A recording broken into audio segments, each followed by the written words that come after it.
오늘 우리는 이 새해 첫날을요, 1월 1일 이렇게 첫날을 시작하면서 주일인 것이 그렇게 별로 저도 평생 교회를 섬겼지만 그렇게 여러 번 기회가 있는 거 기억이 별로 안 나요. 참 특별한 날입니다. 특별한 날에 또 특별한 은혜가 있기를 원하고요. 아멘. 또 특별한 은혜가 있는 올 한 해가 바로 여러분의 해가 되기를 원합니다. 아멘. 오늘 우리는 이 새해 첫날을 하나님 앞에 나와 겸손한 마음으로 예배를 드리고 있습니다. 그것은 우리가 올 한 해를 하나님께 온전히 맡기고 살기로 그렇게 하겠다고 결단하는 우리 의지의 표현이기도 하지요. 참으로 감사한 일입니다. 올 한 해도 행복한 교회와 모든 성도들 가운데 하나님의 넘치는 은혜와 축복이 있기를 간절히 원합니다. 아멘. 여러분, 오늘은 우리 인생에 있어서 아주 굉장히 소중한 날이에요. 굉장히 중요한 날입니다. 왜냐하면 우리의 미래가 바로 오늘에 달려있기 때문이에요. 우리 미래가 오늘에 달려있단 말이 다시 말해서 오늘이 없이는 우리의 미래도 없다는 말입니다. 그러므로 오늘 우리가 어떤 마음으로 이 한 해를 시작하는가, 어떤 마음으로 이 예배를 드리는가, 여기에 따라 우리의 미래가 결정되는 것입니다. 그런데 어떤 사람은 과거의 상처 또 실패를 안고서 오늘을 살아가는 사람들이 있어요. 그렇게 되면 과거에 묶여서 자신을 비하하게 되겠죠. 또 그리고 과거의 그 실패 때문에 열등감에 사로잡혀 있을 수가 있는 거예요. 그러면 그런 사람들이 어떤 미래를 살아갈 수가 있겠어요? 끊임없이 누구를 원망하거나 또 불평 속에서 아마도 살아가게 될 것입니다. 그렇게 되면요, 감사도 사라지고 또 기쁨도 사라지기 마련입니다. 그러나 어떤 고난 속에서도 좌절하지 않고 또 미래에 대한 어떤 기대를 가지고 살아가는 사람이 있어요. 비록 어제는 실패했지만, 어제는 비록 고통스러웠지만 이제 내일은 잘 될 것이라는 그런 기대를 안고 살아가는 사람들 말입니다. 만약에 우리가 그런 마음을 가지고 살면 어떤 생각이 우리 안에 들어오겠어요? 이제 모든 일이 막혀졌던 일들이 잘 해결이 되고 또 그 긍정적인 생각이 우리 안에 가득 차게 될 거예요. 그러면 기쁨과 소망이 내 안에서 넘쳐나게 될 것입니다. 그러므로 이 새해를 맞이하면서 우리가 버려야 할 것 중에 가장 중요한 것은요, 제일 중요한 것은 바로 무엇입니까? 부정적인 생각들이에요. 부정적인 생각들. 한 해를 시작하면서 제일 먼저 버리고 가야 될 것은 부정적인 생각들이 나를 틈타지 못하게 해야 한다는 거예요. 왜냐하면 부정적인 생각은요, 우리가 서로가 교회 안에서 서로를 의심하게 만들어요. 신뢰하지 못하게 합니다. 또 패배주의로 가득 차게 만들죠. 되겠어? 뭘 할 수 있겠어? 늘 그런 패배주의로 가득 차죠. 무엇이든 하든지 안 될 것이라는 그런 패배주의 말이에요. 그러나 여러분, 빌립보서를 보면 이런 말씀이 있지요. 내게 능력 주시는 자 안에서 내가 모든 것을 할 수 있느니라. 능력 주시는 자 안에서. 그러니까 내 힘으로는 물론 할 수 없어요. 내 지식으로는 내 어떤 노력으로는 감당할 수 없어요. 그러나 내가 믿는 우리 예수님과 함께 동행하기만 하면 내가 모든 것을 다 할 수 있다는 고백이죠. 그런데 한 해를 시작하면서 우리가 근심과 염려를 털어내버리지 못하고 거기에 묶여서 시작한다면 새해가 돼도 우리는 여전히 변할 것이 없는 거예요. 왜? 보라, 새 사람이 되었는데 새 사람이 안 되었거든요. 여전히 나는 옛사람이에요. 그러니 그 옛사람을 가지고 새로운 인생을 산다는 것은 불가능한 일이죠. 애당초 기대할 수 없는 일이에요. 그러니까 문제는 뭐예요? 문제는 나의 믿음입니다. 우리가 믿음을 가지고 그물을 던지기만 하면 그물이 정말 찢어지도록 고기가 잡힐 것이라는 그런 믿음 말이에요. 내가 산을 명하여 이 산을 명하여 바다에 던지오라 하면 그 산이 바닷속으로 들어가 버리는 그렇게 될 것이라는 그런 믿음 말입니다. 그런데 우리가 해보기도 전에 마음으로부터 말도 안 되는 소리, 그런 일이 있을 수 있겠는가? 불가능한 일이지. 아니 더구나 자신뿐만 아니라 자기에게만 하는 소리가 아니라 주변 사람에게도 그런 패배주의를 심어주자. 당신이 뭘 하겠어? 뻔한지. 당신 지나간 삶을 보면 내가 다 알아. 낙담하게 하고요. 그 패배주의를 심어주는 거예요. 우리 모두 그런 부정적인 사고들을 버리고 오늘 우리에게 주시는 이 축복의 말씀을 통해서 형통의 복을 누리는 저와 여러분이 되시기를 주님의 이름으로 축원합니다. 아멘. 우리 옆에 계신 분들에게 믿음으로 이렇게 축복합시다. 정말 영혼을 담아서 말해요. 영혼을 담아서 이렇게 축복해요. 작년보다 100배의 결실을 맺으시기 바랍니다. 우리 옆에 계신 분들에게만 하세요. 옆에 계신 작년보다 100배의 결실을 맺으시기 바랍니다. 예. 옆에 계신 분들에게만 하세요. 뒤에 있는 분에게는 하지 마세요. 왜? 뒤에 계신 분들에게 할 말이 따로 있어요. 자, 뒤에 계신 분들에게 이렇게 앞뒤에 계신 분들에게 이렇게 또 인사를 합시다. 작년보다 1000배의 결실을 맺으시기 바랍니다. 작년보다 1000배의 결실을 맺으시기 바랍니다. 여러분의 입술의 말대로, 여러분의 입술의 그 선포된 대로 이루어지기를 주님의 이름으로 축원합니다. 2017년 행복한 교회 모든 지체들에게 주시는 축복의 말씀은요, 이사야서 52장 13절의 말씀입니다. 함께 따라하시기 바랍니다. 보라 내 종이 형통하리니 받들어 높이 들려서 지극히 존귀하게 되리라. 이 말씀을 여러분이 믿음으로 받으면 여러분의 삶이 형통하여지고요, 또 여러분이 높이 들려지며 여러분이 지극히 존귀하게 될 줄로 믿습니다. 네. 그러나 이 말씀이 자신과 상관없다고 생각하면 어떻게 되겠어요? 정말 내 인생과 아무 상관없는 말씀이 될 거예요. 이 말씀이 내 말씀이 되셨는데 어떻게 이 말씀의 축복이 우리에게 임하겠습니까? 주님 말씀하셨잖아요. 내 믿음대로 될지어다 말씀하셨잖아요. 이 말씀을 우리에게 주신 이 축복의 말씀, 언약의 말씀을 여러분 가슴 깊이 간직하세요. 아침에 눈 뜨면 한 번씩 꼭 묵상하세요. 작년보다 말씀이 짧아졌잖아요. 그래서 여러분이 외울 수 있다니까. 예. 아침마다 눈 뜰 때마다 하나님 앞에 이 삶을, 이 고백을 드리고 하루를 시작해야 돼요. 그러므로 우리는 오늘 이 한 해를 시작하는 이 첫날에 하나님께서 주신 이 말씀이 교회 공동체뿐만 아니라 여러분 개개인에게 주시는 하나님의 말씀으로 받고 믿음으로 나가는 저와 여러분이 되기를 간절히 원합니다. 아멘. 우리가 먼저 이 말씀을 이해하기 위해서 이 말씀의 역사적 배경을 알기 원합니다. 기원전 600년경이에요. 기원전 600년경 이스라엘 백성들은 바벨론의 포로가 되어 끌려갑니다. 무려 한 번에 끌려간 게 아니고 3번에 나눠서 그 먼 바벨론까지 끌려가게 돼요. 이때 여러분이 잘 아시는 다니엘 있죠? 다니엘 그 세 친구 이때 다 끌려갑니다. 첫 번째 포로가 끌려갈 때 그들도 다 끌려가게 되지요.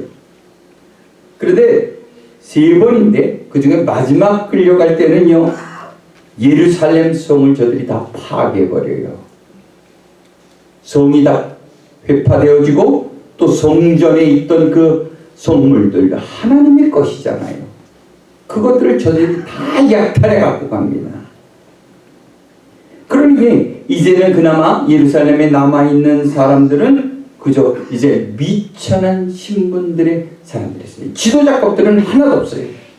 좀 배우고 똑똑한 사람들은 다 끌려갔어요. 민족에 어떤 도전을 주고 저들을 일깨울 수 있는 소지가 있는 사람들은 모조리 끌고 갔단 말이에요. 미천한 신분의 사람들만 남아 있었다는 거예요. 그렇게 되자 예루살렘 사람 그 주변에 살던 이방 족속들이 있었잖아요. 암몬 족속이라는 거. 이런 사람들이 다 그곳으로 몰려와요. 여러 이민족들이 예루살렘으로 몰려와 거기서 물론 다 무너진 성이지만 그곳에 자리를 잡고 살아가게 됩니다. 그곳으로 이전했단 말이에요. 그러니까요, 한마디로 이스라엘의 영적인 기반이잖아요. 예루살렘은. 근데 그곳이 무너진 거예요. 완전히 무너지게 된 거예요. 예루살렘은 성지예요. 이스라엘 입장에서 그렇단 말이에요. 왜냐하면 그곳에는 시온산이 있죠. 또 거룩한 성전이단 말이에요. 그러니까 저들에게는 마음의 고향이고 또 하나님이 계신 곳이기 때문에 지극히 거룩한 땅이에요. 그런데 이 예루살렘이 무너졌다. 이 이야기는 뭐예요? 저들에게 신앙의 기반이 무너졌다. 신앙의 기반이 약화되어졌다. 이 이야기. 그리고 또 한편으로는 민족의 자존심이 처절하게 무너졌다는 것을 의미하는 것입니다. 그러니까 이스라엘은 이미 이 사건으로 인해서 영적으로나 정신적으로 이제 패망해 버리고 만 거예요. 그래서 이스라엘은 좌절과 절망 가운데 끌려가게 돼요. 포로 생활을 하게 됩니다. 이게 마지막에 세 번째 포로들을 끌려갈 때 이 성이 무너지고 또 이 성전이 다 약탈되었기 때문에 첫 번째 끌려간 사람들은 그때 몰랐어요. 근데 나중에 그 소식을 듣게 되고 가슴이 찢어지는 거죠. 그들이 옷을 찢고 하나님 앞에 통곡하며 나가는 그런 일들이 생기게 되는 거예요. 어쨌든 참 아픈 시간이에요. 이스라엘은 뭐 우리 민족 한민족 못지않게 더 오랜 세월 더 많은 고통과 아픔이 있는 민족이에요. 그러나 그럼에도 불구하고 성경을 보면 하나님의 사랑과 관심은 여전히 그들에게 있었던 것을 우리가 보게 됩니다. 그것은 바로 에스겔 선지자와 예레미야 선지자 같은 사람들을 통해서 그들을 계속해서 위로하시고 또 저들에게 소망의 빛을 주셨다는 거예요. 그래서 그들은 정말 실과 같은 흑암 속에서도 신락 같은 빛을 바라보며 저들은 하나님께 부르짖어 통곡의 기도를 드릴 수가 있었던 거예요. 물론 모든 사람들이 그렇진 않았어요. 그러나 그 가운데서 하나님을 향할 열정이 있었던 사람들, 그런 사람들이 있었던 것이죠. 그래서 그들이 하나님 앞에 부르짖어 기도를 해요. 그리고 저들의 강절한 기도, 저들의 통곡의 기도는 결국 하나님의 마음을 흔들어요. 하나님의 보좌를 흔들고 놀라운 기적이 일어나게 됩니다. 여러분, 기도가 쌓여야 기적이 일어나는 거예요. 기도가 먼저 선행이 되면 기적의 역사가 나타나는 거예요. 그런데 우리가 기도 없이 무엇인가 이루어지겠다고 생각하는 건 얼마나 어리석은 생각인지 몰라요. 그런 일은 꿈도 꾸지 마세요. 그렇게 해서 이루어진 것이라면 나에게 엄청난 불이익을 줄 수도 있어요. 겉으로 보기에는 대박났어, 너무 뜻대로 잘 돼서 하는 것 같아도 그 뒤에 쫓아오는 엄청나고 무서운 계획이, 흉계가 그 안에 있기 때문에 나를 오히려 더 악한 곳으로 떨어뜨려 버릴 수도 있다는 거예요. 여러분, 기도 없이 무엇인가 이루어질 수 없다는 걸 여러분 꼭 기억하시기 바랍니다. 더구나 우리가 사는 이 세대는요, 영적으로 바벨론 포로 세대와 별로 다를 바가 없어요. 오히려 더하면 더합니다. 음란과 폭력이 난무하죠. 또 기독교인들마저도 세상과 타협하고 또 그저 편한 대로 살아가려고 해요. 편한 대로 신앙생활을 하려고 합니다. 그래서 이 세상은 하나님 중심의 세상이 아니라 사람 중심 또 물질 중심으로 타락해 버리고 만 것이죠. 그런데도 여러분, 우리가 기도하지 않고 이 세상을 살아갈 수 있다고 생각하십니까? 우리가 기도하지 않고 우리의 믿음을 지켜낼 수 있다고 생각하십니까? 불가능한 일이에요. 절대로 불가능한 일이에요. 여러분, 기도해야 사는 거예요. 기도하지 않으면 죽습니다. 기도해야 우리의 믿음을 지킬 수 있는 거예요. 그리고 기도해야 기적이 일어나는 거예요. 여러분의 문제, 여러분의 꿈을 안고 우리 주님 앞에 나가 간절히 기도함으로 하나님의 놀라운 기적을 체험하는 여러분이 되시길 바랍니다. 그래서 이스라엘은요, 절망할 수 없는 성에서 소수의 기도자를 통해서요, 놀라운 하나님의 기적을 체험하게 되는데, 그것은 바로 이 강대국, 그들을 포로로 끌고 갔던 이 강대국 바벨론의 멸망이에요. 이건 정말 그 당시로서는 상상할 수도 없는 일이었습니다. 그들이 얼마나 허무하게 무너지는지 아세요? 그 강대국이요, 바벨론은 그 당시 세계 중심이었어요. 강력한 군대가 있었습니다. 얼마나 야만적인 군대였는지 몰라요. 그들이 나타나게 하면 모든 민족이 벌벌벌벌 떨었어요. 사람을 죽여도 그냥 죽이질 않아요. 얼마나 야만적인지. 그리고 또 그 시대가 역사적으로 이 바벨론이 가장 번영하던 그런 시대였단 말이에요. 그런데 그 주변에 있던 일개 변방의 국가였던 페르시아가요, 그 당시로서는 페르시아가 피 한 방울 하나 흘리지 않고 이 바벨론을 정복한 거예요. 이 말씀을 드리면 또 하나의 거대한 역사가 있기 때문에 이 시간 너무 길으니까 어쨌든 기적이에요. 있을 수 없는 일이 일어난 거예요. 이건 꼭 마치 멕시코가 미국을 점령한 것과 똑같은 거예요. 상상할 수 없는 일이잖아요. 그런 일이 일어났다는 거죠. 그뿐만이 아니에요. 페르시아의 고레스 왕은 바벨론을 점령한 후에 모든 포로들의 귀환을 선포하게 돼요. 다 돌아가라는 거예요. 너희들 고향으로 돌아가라. 아주 짧은 시기에 일어난 사건들이, 오늘 말씀이 바로 그 사건을 이야기하고 있는 것입니다. 11절의 말씀 우리 함께 읽습니다. 시작. 너희는 떠날지어다 거기서 나오고 부정한 것을 만지지 말지어다. 그 가운데서 나올지어다. 여호와의 기구를 매는 자들이여 스스로 정결하게 할지어다. 아멘. 여기서 하나님은 이스라엘에게 이제 떠날 준비를 하라고 말씀하시고, 아직 이때는 선포되어지지 않았을 때지요. 이것은 지금 예언서니까 앞으로 있을 일들을 이야기하고 있는 거예요.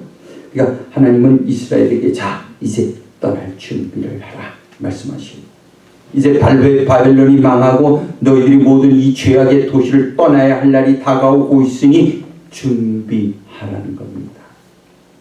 그런데 여러분, 실제로 포로 귀환 명령이 나중에 이제 그 후에 이제 포로 귀환 명령이 고레스 왕이 선포할 때에 많은 사람 다 고향으로 가지 않아요. 많은 사람들이 여전히 바벨론에 남아 있는 것을 보게 돼요.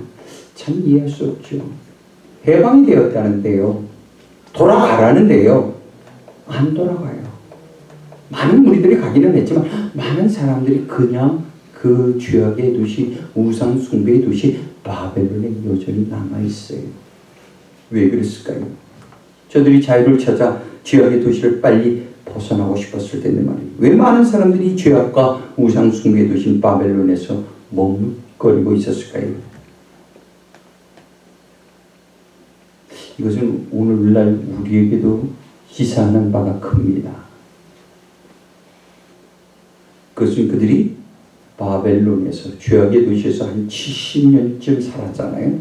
70년쯤 살다 보니까 그 그 생활이 익숙해진 거예요. 죄악도 친해지고요. 우상 숭배도 친해지고요. 동성애도 친해지고요. 처음과 같이 그렇게 몸서리치지 않았단 말이에요. 우리의 귀에서 계속 동성애 하니까 그 끔찍하게 생각하고 상상하기도 싫어하던 사람들이 이제는 그저 그런가 보다. 이 시대의 하나의 문화인가 보다. 점점 익숙해진단 말이에요. 그 죄악에. 다시 말해서 죄악에 대해서 무감각해지고 적당히 세상과 타협하는 방법을 배우기 시작했다는 것이죠. 또 그곳에 어떤 사람들은 그것에 장사를 했어요. 장사를 해서 많은 돈을 벌기도 했습니다. 그런데 그래서 그 사람들은 떠나지 못했던 거예요. 그곳에 자기의 재산이 다 있기 때문에 그것을 버리고 갈 수가 없다는 거죠. 아마 뒤로 미뤘을 거예요. 내가 이제선 다 정리하고 내 예루살렘으로 돌아가리라. 그랬을 거예요. 그런데 그게 되나요? 가라 할 때 그때 떠나가지 않고 뒤로 미루면요, 주저앉기 마련이에요. 여기가 좋사오니 하나님은 무소부지하시는데 비록 여기가 죄악이지만 이곳에도 하나님의 도우심이 있지 않겠는가. 그러니 우리 가문은 그냥 여기서 주저앉아 살자. 그냥 앉아있는 거예요. 여러분, 오늘날 우리가 사는 이 세대는 어떻습니까? 우리는 이 땅에서 하루도 죄악을 멀리할 수 없고요. 순간순간 유혹을 이기며 살아가야 돼요. 크리스찬이라고 말하면서도 세상 사람들과 똑같이 음담패살하고요. 적당히 유혹을 즐기기도 합니다. 그리고 죄악을 싫어한다고 멀리해야 한다고 그렇게 큰 소리 치면서도 점점 죄악에 대해 무감각해지고 오히려 그 죄악을 즐기는 단계까지 나가고 있는 거예요. 그러니까 본인이 죄를 짓지 않는다 하더라도요, 주변에 술을 좋아하고 또 도박을 좋아하는 사람이 있으면 점점 죄악에 가까워지고 점점 죄악에 깊이 빠져 들어갈 수밖에 없는 거예요. 그래서 주님은 이스라엘에게 이제 너희들 모든 죄악으로부터 우상 숭배로부터 떠나가라는 겁니다. 다시 말해서 더러운 것은 생각도 하지 말고 입에도 담지 말고 손에도 만지지 말아야 한다는 것이죠. 사랑하는 성도 여러분, 해는 바뀌어도 여전히 우리를 둘러싸고 있는 환경은요, 2017년도도 마찬가지예요. 여전히 악하고 더러운 세대이요. 변하는 게 없을 것입니다. 그러므로 이제 우리의 결단이 필요한데, 죄악의 자리에서 떠나가고 또 그 부정적인 우리의 사고를 버리며 나도 모르게 숨기고 있는 수많은 우상 숭배들로부터 이제 우리가 떠나가야 한다는 말입니다. 여러분, 죄는 그 모양이라도 취하지 말라고 그랬어요. 흉내도 내지 말라는 거예요. 그리고 죄를 저지를 수 있는 환경에 일부러 갈 필요가 없는 거예요. 그곳에 그들이 어떤 죄를 지고 있나 그런 거 궁금해하지 마세요. 구경이라도 갈 필요가 없는 거예요. 우리가 그렇게 결단하고 나가면 하나님의 약속이 우리 가운데 우리의 삶에서 온전히 이루어지게 될 줄로 믿습니다.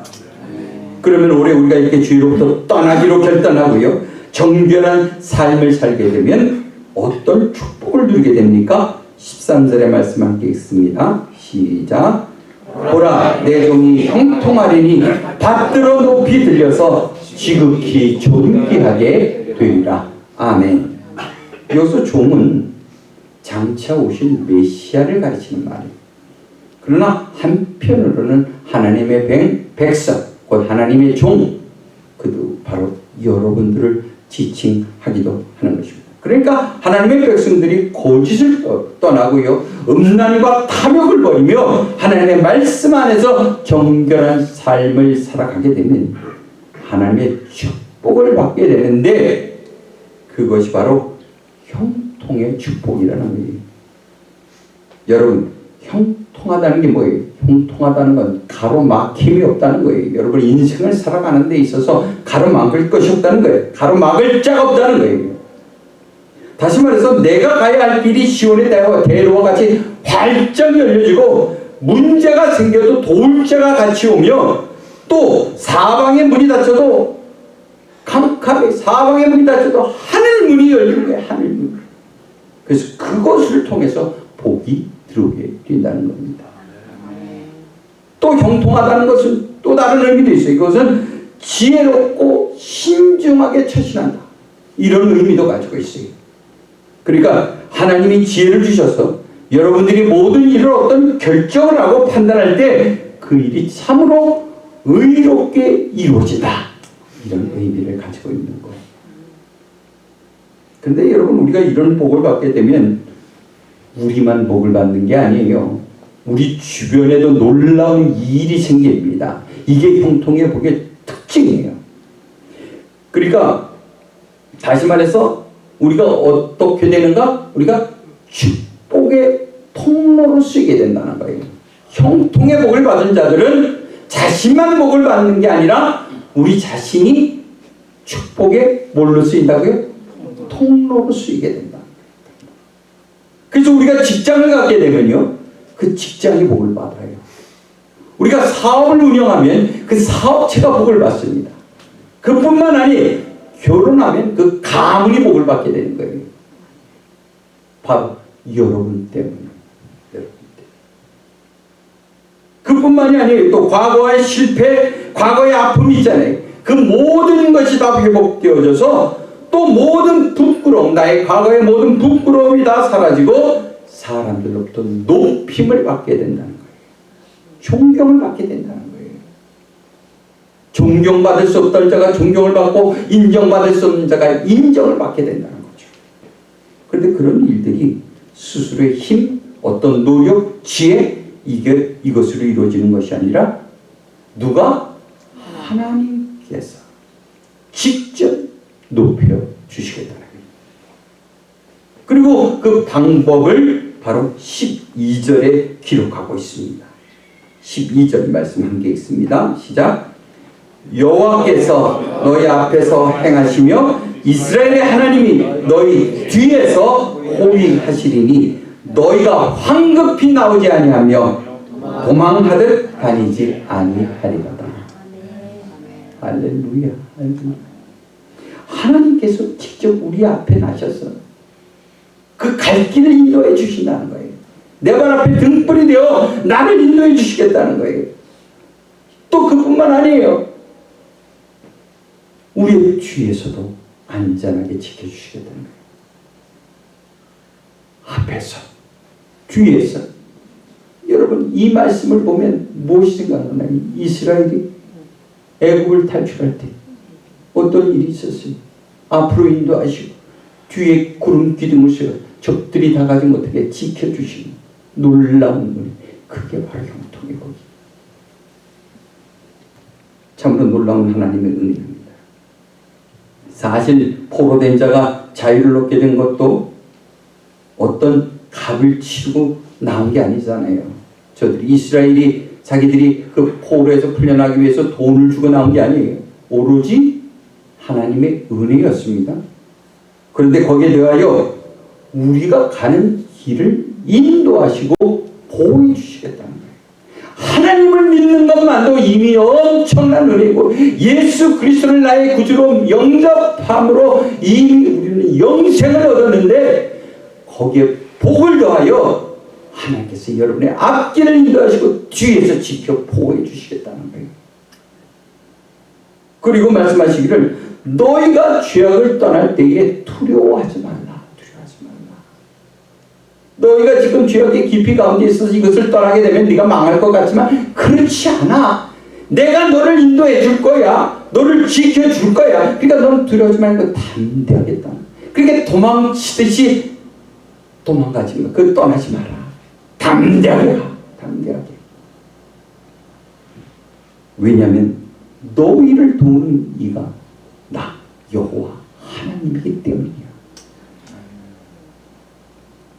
사랑하는 성도 여러분, 하나님의 말씀을 지키며 순종하는 자들은 형통의 축복을 누리게 돼요.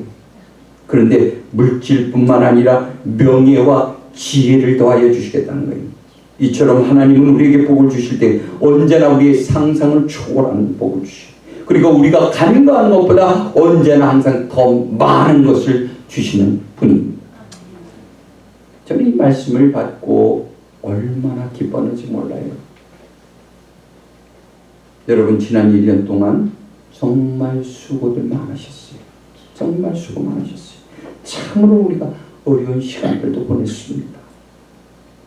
그러나 저는 믿기를 올 한 해는 하나님께서 주신 이 축복의 말씀대로 여러분 모두가 권고한 자리에서 떠나가며 하나님의 인도하심을 받아 형통의 삶을 누리게 될 줄로 믿습니다. 그리고 바로 여러분을 통해서 이 교회와 여러분의 사업체와 또 여러분의 직장과 이 나라와 민족이 하나님의 복을 누리게 되기를 주님의 이름으로 축원합니다. 기도하시겠습니다. 복의 근원이 되시는 여호와여, 올 한 해를 주님께 맡기며 겸손한 마음으로 나갑니다. 사랑하는 자들을 축복하셔서 하늘의 복을 누릴 뿐만 아니라 이 땅에서도 천국같이 살아가는 자들 되게 하여 주시옵소서. 감사드리며 예수님의 이름으로 기도하옵나이다. 아멘.